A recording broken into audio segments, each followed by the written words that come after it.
સારા પ્રશ્નો પૂછવા એ ખરેખર એક સ્કિલ છે.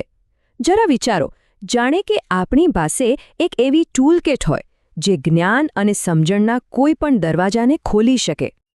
તો સવાલ એ છે કે એવી કઈ ચાબી છે જેનાથી જ્ઞાન, કનેક્શન અને નવી નવી શોધોના દરવાજા ખુલે છે? એક ક્ષણ માટે આના પર વિચારો, કારણ કે જવાબ આપણી આસપાસની દુનિયાને સમજવાની રીતના મૂળમાં છે. અને જવાબ છે સાચા સવાલો પૂછવાની આવડત. બસ આ જ છે એ ચાવી.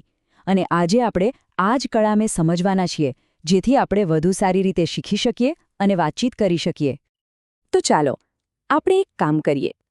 આ બધા પ્રશ્નવાચક શબ્દો છે ને, એને આપણે એક ટૂલકિટના સાધનો તરીકે જોઈએ. દરેકનું કામ અલગ અલગ છે, પણ સાથે મળીને એ એકદમ પાવરફુલ બની જાય છે. ચાલો આ ટૂલકિટ બનાવવાનું શરૂ કરીએ. કોઈ પણ સારા ટૂલકિટની શરૂઆત ક્યાંથી થાય? એના પાયાના સૌથી જરૂરી સાધનોથી. અને અહીં એ પાયો છે ધ 5 Ws. આ સૌથી મૂળભૂત અને આવશ્યક સાધનો છે. આ એ શબ્દો છે જેનો ઉપયોગ પત્રકારો, ડિટેક્ટિવ્સ અને સાચું કહું તો કોઈપણ જિજ્ઞાસુ વ્યક્તિ કરે છે. આનાથી કોઈપણ પરિસ્થિતિની મૂળભૂત વિગતો મળે છે. સમજો કે આ કોઈપણ સ્ટોરીનો પાયો છે. ચાલો આપણા ટૂલકિટનું પહેલું સાધન ઉઠાવીએ. એ છે WHO. આ શબ્દ આપણને લોકો વિશે જાણવામાં મદદ કરે છે. આનો ઉપયોગ સીધો સાધો છે, કોઈ વ્યક્તિની ઓળખ માટે. કોણ? એટલે કે જે પણ ક્રિયા થઈ રહી છે એ કોણ કરી રહ્યું છે? જેમ કે તમારો બેસ્ટ ફ્રેન્ડ કોણ છે? એકદમ સીધો સવાલ. ઓકે, હવે બીજું ટૂલ છે વોટ. આ તો એકદમ વર્સેટાઇલ છે, એટલે કે બહુ બધી જગ્યાએ કામ આવે છે, ખાસ કરીને વસ્તુઓ અને વિચારો માટે. આના ઉપયોગ આપણે કોઈ વસ્તુ, કોઈ આઈડિયા કે પછી કોઈ એક્શન વિશે પૂછવા માટે કરીએ છીએ.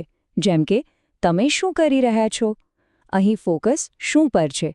એટલે કે ક્રિયા પર. ચાલો હવે ત્રીજા સાધન પર આવીએ. એ છે વેર, જે આપણને જગ્યા શોધવામાં મદદ કરે છે. એકદમ સિમ્પલ, આ જગ્યા વિશે પૂછે છે. ક્યાં? એટલે કે લોકેશન. ઉદાહરણ તરીકે તમે ક્યાં રહો છો?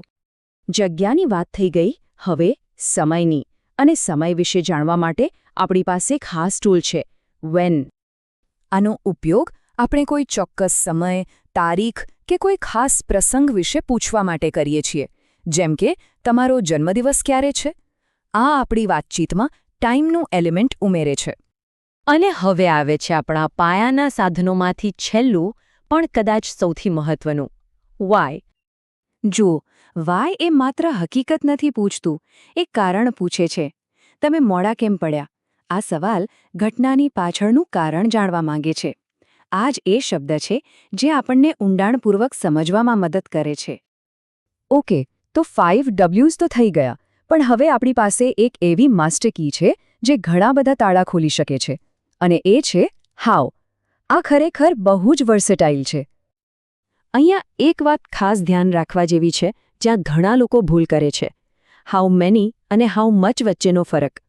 હાઉ મેની આપણે એવી વસ્તુઓ માટે વાપરીએ છીએ જેને ગણી શકાય, જેમ કે લોકો, અને હાઉ મચ એવી વસ્તુઓ માટે જે ગણી ન શકાય, જેમ કે ખાંડ. નાનો પણ બહુ જ મહત્વનો તફાવત છે, ખરું ને? અને જુઓ, હાઉની અસલી તાકાત, એની સાથે ફક્ત એક શબ્દ જોડી દો અને સવાલનો આખો મતલબ બદલાઈ જાય છે. હાઉ લોંગ એટલે કેટલો સમય, હાઉ ઓફન એટલે કેટલી વાર, હાઉ ફાર એટલે કેટલું દૂર, અને હાઉ ઓલ્ડ એટલે ઉંમર.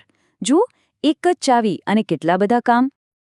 સારો, પાયાના સાધનો અને માસ્ટર કી તો આપણી પાસે આવી ગયા. હવે આપણા ટૂલકિટમાં થોડા સ્પેશિયલિસ્ટ ટૂલ્સ ઉમેરીએ. આ એવા શબ્દો છે જે આપણા સવાલોને વધુ ચોક્કસ અને ઊંડા બનાવે છે. હવે આ જુઓ, હું અને હોમ વચ્ચેનો તફાવત. આ થોડું ટ્રિકી લાગી શકે છે, પણ સિમ્પલ છે. હું એ કર્તા માટે છે, એટલે કે જે ક્રિયા કરે છે, જ્યારે હું એ કર્મ માટે છે, એટલે કે જેના પર ક્રિયા થાય છે.